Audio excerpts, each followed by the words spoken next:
Hi, welcome to Movie Review Mom. I'm so glad you're here. Thank you so much for subscribing and liking my videos. That really helps my channel to grow. So, have you heard of the movie Amsterdam? Is it as good or as bad as all of the film critics are saying? Keep watching to find out.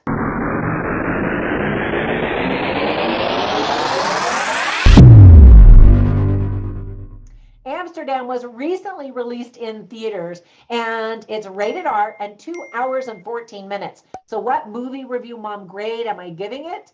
Well, I agree with all the film critics out there. My movie review mom grade is a C. Wah wah. Not so good. Let me give you an overview in a nutshell, and then I'll point out things I liked and didn't like, as well as offer tips for parents, themes worth talking about, interesting lines, funny lines, and recommendations for other movies that I think you're going to like better than this one. All right, so let's dive in. In a nutshell, in the 1930s, three friends witness a murder, are framed for it, and uncover one of the most outrageous plots in American history. Fun fact, the plot is actually based on a true, real conspiracy in 1933 when American bankers and businessmen plotted a military coup to overthrow President Franklin D. Roosevelt to replace him with Major General Smedley Butler. The film was both written and directed by David O. Russell. Now, David O. Russell is a fantastic director, has done some good work, and I think that's why he was able to attract this incredible cast. And that is the top of my list of things that I really like. The talented cast is almost endless and includes Hollywood A-listers and 3 Oscar winners and 2 Oscar nominees, including Robert De Niro, Christian Bale, Rami Malek, Margot Robbie, John David Washington, Chris Rock, Anya Taylor-Joy, Zoe Saldana, Mike Myers, Michael Shannon, Timothy Olyphant, Andrea Riseborough, and even music icon Taylor Swift. That was a big mouthful. Incredible cast. So our expectations are pretty high, right? Yeah. I didn't expect so much singing. Now I know there's Taylor Swift, but she did a little bit of singing, but some of the other characters do singing. Now, this is not a musical, but some of the musical numbers are actually pretty good. It's fun to see comedian Chris Rock in this movie. Now, rumor has it that Christian Bale refused to talk to him because Christian was so worried that Chris would make him laugh on set when he needed to be serious. Now, Christian Bale's character is not that serious. He's kind of a goofy, weird guy.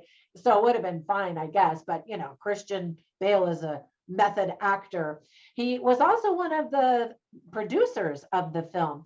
In fact, the entire cast seemed to be having a ball. Watching actors enjoy their roles always makes it more enjoyable, I think, for audiences. The cast was so excited about working with the director and each other that they all lowered their regular fees to be in this movie, which is amazing. But hey, I'll be in a movie for free or a couple bucks. I don't know, I guess maybe not free, but hey, sign me up for your next movie director. Wink, wink. The set designs and costumes easily set a believable tone for the time period. Everything looked great, including all of the actors. It's the telling of the story itself that prevented the movie from becoming a charming hit. Instead, it's expected to lose $97 million worldwide. Ouch. Trying to solve the whodunit mystery is a fun element of the film, although most viewers really won't care about the answer. By the time you get to the end, you're like, meh. It's said that it cost $80 million to make this movie, partly because the sets had already been built in Boston, Massachusetts. But due to the pandemic, the location had to be changed to Los Angeles, and they had to start all over building sets there. So that's too bad. Now, that leads me into the things that I didn't like so much about this movie. First of all, unfortunately, the script just didn't measure up to the vast talent of the cast. It's a matter of expectations not being met that I think left most viewers deflated. I mean, again, with that incredible cast, you assume the movie is just going to be amazing, and it's not. So I've actually been to Amsterdam twice. I'm talking about Amsterdam over there in Europe.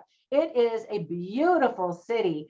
And I wish that the movie had more street scenes to really tie into the vibe of Amsterdam, since that's the name of the movie.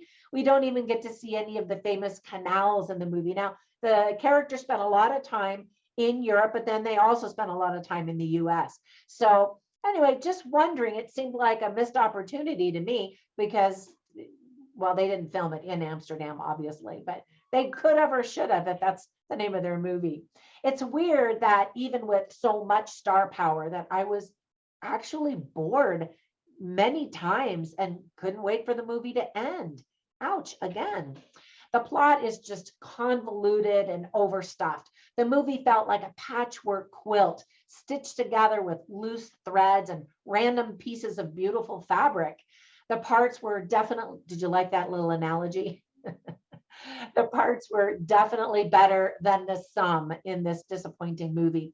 It seems to be a victim of 14 different scripts that were worked on during the production, and it shows. So let me give you some tips for parents.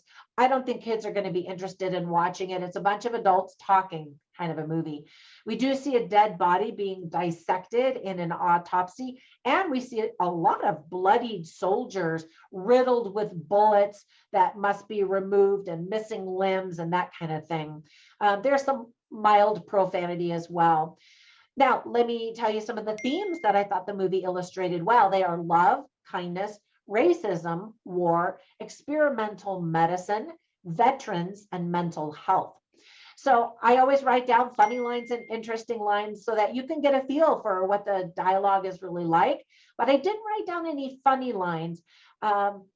It is a comedy. It's kind of a dark comedy, but there was nothing ha that made me laugh out loud. You know, maybe I snickered on the inside. So that was disappointing as well. But I'll share a couple of interesting lines with you. You can also go to my written review at moviereviewmom.com and read everything I've got over there. But here's a line from John David Washington, who plays Harold Woodman. And he says, "A dead man makes you realize time is short and love is real if you know what it is." And I thought that was a really good quote, especially because we see some dead men. I mean, there's a mystery with dead people and that kind of stuff, but also there is a little romance in this movie and a questioning of what is love, what is true love.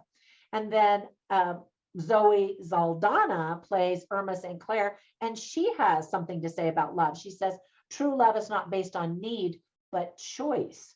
And I thought that that was really good. All right. And then finally, Christian Bale plays Bert Berenson. And he says, "Each one of us is given our own tapestry."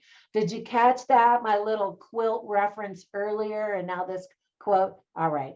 Anyway, now there were some movies that I thought of instantly as I was watching this. The first one was Clue. Now that was an older movie, but it had a great ensemble cast of a bunch of big name stars at the time, and they're trying to solve a mystery. And so, of course, there's a similarity. But a more recent movie is Knives Out.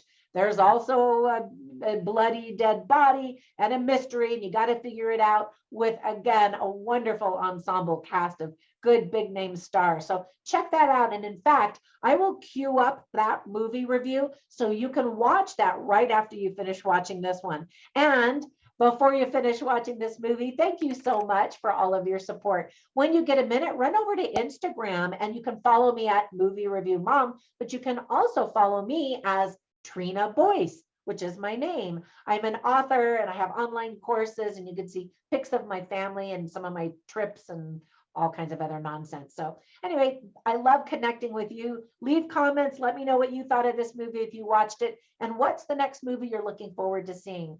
Thanks so much. Bye for now.